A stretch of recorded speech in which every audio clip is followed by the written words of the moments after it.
ಮೊದಲ ಸುದ್ದಿಯನ್ನ ನೋಡೋದಾದ್ರೆ Lakshmi ಹೆಬ್ಬಾಳ್ಕರ್ಗೆ city Ravi prostitute ಅಂತ ಕರೆದಂತ ಆರೋಪ. ಇದಕ್ಕೆ ಸಂಬಂಧಿಸಿದಂತೆ ಸಿಟಿ ರವಿ ಕೇಸ್ ವಿಚಾರಣಾ ಪ್ರಕ್ರಿಯೆಗೆ ಹೈಕೋರ್ಟ್ ತಡೆಯಾಜ್ಞೆ ನೀಡಿದೆ.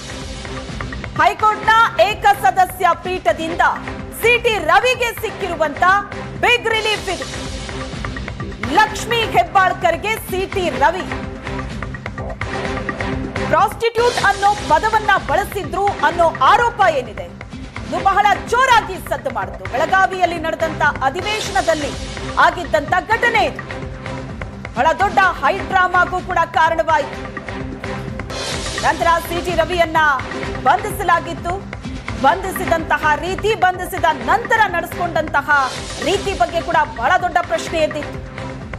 ಈಗ ಹೈಕೋರ್ಟ್ನ ಏಕಸದಸ್ಯ ಪೀಠದಿಂದ ಸಿಟಿ ರವಿಗೆ ಸಿಕ್ಕಿರುವಂತ ಬಿಗ್ ರಿಲೀಫ್ ಇದು. ಸಿಟಿ ರವಿ ಕೇಸ್ ವಿಚಾರಣಾ ಪ್ರಕ್ರಿಯೆಗೆ ಹೈಕೋರ್ಟ್ ತಡೆಯಾಜ್ಞೆಯನ್ನ ಕೊಟ್ಟಿದೆ. ಕೇಸ್ ರದ್ದುಪಡಿಸೋದಕ್ಕೆ ಹೈಕೋರ್ಟ್ಗೆ ಸಿಟಿ ರವಿ ಅರ್ಜಿ ಸಲ್ಲಿಸಿದೆ.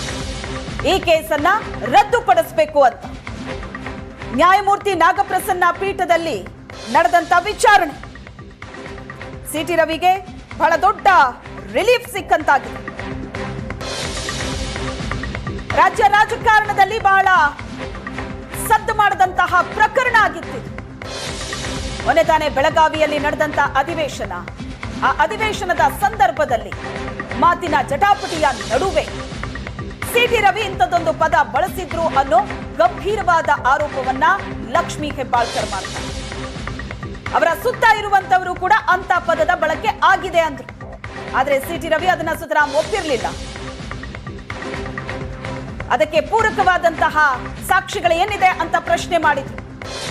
ಇದೀಗ ಕೇಸ್ ರದ್ದುಪಡಿಸೋದಕ್ಕೆ ಹೈಕೋರ್ಟ್ಗೆ ಅರ್ಜಿ ಸಲ್ಲಿಸಿದ್ರು. ವಿಚಾರಣಾ ಪ್ರಕ್ರಿಯೆಗೆ ಹೈಕೋರ್ಟ್ ತಡೆಯಾಜ್ಞೆ ಕೊಟ್ಟಿದೆ. ಬಗ್ಗೆ ಹೆಚ್ಚಿನ ಡೀಟೇಲ್ಸ್ ಅನ್ನ ಕೊಡ್ತಾರೆ ನಮ್ಮ ಪ್ರತಿನಿಧಿ ರಮೇಶ್ ಸಂಪರ್ಕದಲ್ಲಿದ್ದಾರೆ. ರಮೇಶ್, ಈ ಕೇಸನ್ನ ರದ್ದುಪಡಿಸಬೇಕು ಅಂತ ಸಿಟಿ ರವಿ ಅರ್ಜಿ ಹಾಕಿದ್ರು. ಈಗ ಮೊದಲ ಹಂತದಲ್ಲಿ ಬಹಳ ದೊಡ್ಡ ರಿಲೀಫ್ ಸಿಕ್ಕಂತಾಗಿದೆ. ಈ ಪ್ರಕರಣದಲ್ಲಿ ಕೋರ್ಟ್ ಕೊಟ್ಟಂತಹ ಆದೇಶ ಏನು?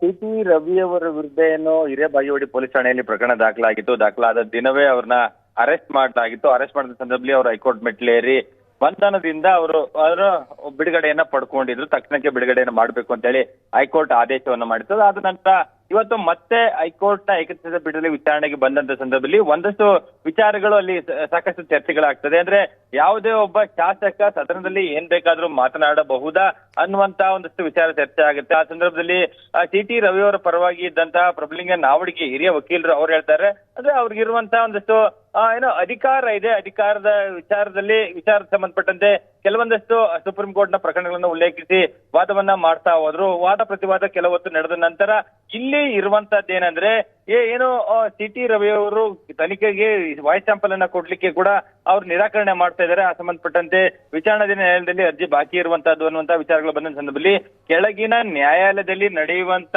ಯಾವುದೇ ಪ್ರಕ್ರಿಯೆ ಮುಂದುವರಿಯಬಾರದು ಅನ್ನುವಂತ ನಿಟ್ಟಿನಲ್ಲಿ ಕೆಳ ನ್ಯಾಯಾಲಯದ ಪ್ರಕ್ರಿಯೆಗಳಿಗೆ ತಡೆಯನ್ನ ನೀಡಿದೆ ಹೈಕೋರ್ಟ್. ಮತ್ತೆ ಇದೊಂದು ತುಂಬಾ ಗಂಭೀರವಾದಂತಹ ವಿಚಾರ ಆಗಿರೋದ್ರಿಂದ ಈ ವಿಚಾರವನ್ನ ಸಾಕಷ್ಟು ವಿಚಾರ ಚರ್ಚೆ ಆಗ್ಬೇಕಾಗಿರುವಂತದ್ದು. ಮತ್ತೆ ಏಕಾಏಕಿ ಈ ಪ್ರಕರಣದಲ್ಲಿ ಯಾವುದನ್ನು ನಿರ್ಧರಿಸಲಿಕ್ಕೆ ಅಥವಾ ಆದೇಶ ಮಾಡ್ಲಿಕ್ಕೆ ಸಾಧ್ಯ ಇಲ್ಲ. ಹಾಗಾಗಿ ಈ ಒಂದು ಪ್ರಕರಣಕ್ಕೆ ಸಂಬಂಧಪಟ್ಟಂತೆ ದೂರದಾರರಾಗಿರುವಂತಹ ಲಕ್ಷ್ಮೀ ಹೆಬ್ಬಾಳ್ಕರ್ ಅವರಿಗೂ ಕೂಡ ಹ್ಯಾಂಡ್ ಸಮನ್ಸ್ ಜಾರಿ ಮಾಡಿ ಅನ್ನುವಂಥದ್ದನ್ನ ಆದೇಶ ಮಾಡಿರುವಂತದ್ದು. ಅವರಿಗೆ ಹ್ಯಾಂಡ್ ಸಮನ್ಸ್ ಅನ್ನ ಜಾರಿ ಮಾಡಿ ಸಂಬಂಧಪಟ್ಟಂತೆ ಏನೇ ಆಕ್ಷೇಪಣೆಗಳಿದ್ರು ಕೂಡ ಸ್ವಲ್ಪ ಸಲ್ಲಿಸಲಿಕ್ಕೆ ಕೂಡ ಅವ್ರಿಗೆ ಅವಕಾಶವನ್ನ ಕೂಡ ಕೊಟ್ಟಿರುವಂತಹದ್ದು. ಸೊ ಈ ಹಂತದಲ್ಲಿ ನೋಡ್ತಾ ಹೋದ್ರೆ ಎಲ್ಲ ಒಂದ್ ಕಡೆ ಸಿಟಿ ರವಿ ಅವರು ಹೇಳ್ತಾ ಇರುವಂತದ್ದು ಏನಂದ್ರೆ ಸದನದಲ್ಲಿ ಒಬ್ಬ ಶಾಸಕರಾದಂತವರಿಗೆ ಈ ಒಂದಷ್ಟು ವಿಚಾರಗಳನ್ನ ಚರ್ಚೆ ಮಾಡ್ಲಿಕ್ಕೆ ಏನಷ್ಟು ವಿನಾಯಿತಿಗಳಿದೆ, ವಿನಾಯಿತಿ ಇರೋದ್ರಿಂದ ಈಗ ಸಂಬಂಧಪಟ್ಟಂತೆ ಪ್ರಕರಣವನ್ನು ದಾಖಲು ಮಾಡಿರುವಂತದ್ದೇ ಕಾನೂನು ಬಾಹಿರ ಅನ್ನುವಂತ ನಿಟ್ಟಿನಲ್ಲಿ ಅವರು ವಾದವನ್ನ ಕೂಡ ಮಾಡಿದ್ರು. ಸೊ ಹಾಗಾಗಿ ಇದೊಂದಷ್ಟು ವಿಚಾರಗಳು ಇದರಲ್ಲಿ ವಾದ ಪ್ರತಿವಾದ ನಡಿಬೇಕಾಗಿರುವಂತದ್ದು. ಈ ಹಂತದಲ್ಲಿ ಯಾವುದನ್ನು ನಿರ್ಧಾರ ಮಾಡ್ಲಿಕ್ಕೆ ಸಾಧ್ಯ ಇಲ್ಲ. ಹಾಗಾಗಿ ಒಂದಷ್ಟು ವಾದ ಪ್ರತಿವಾದವನ್ನ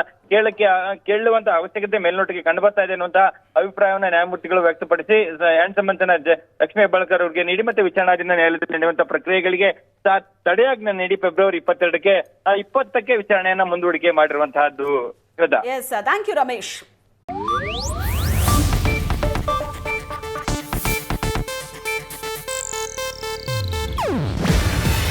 ಇದು ಏಷ್ಯಾನೆಟ್ ನ್ಯೂಸ್ ನೆಟ್ವರ್ಕ್ ಪ್ರಸ್ತುತಿ.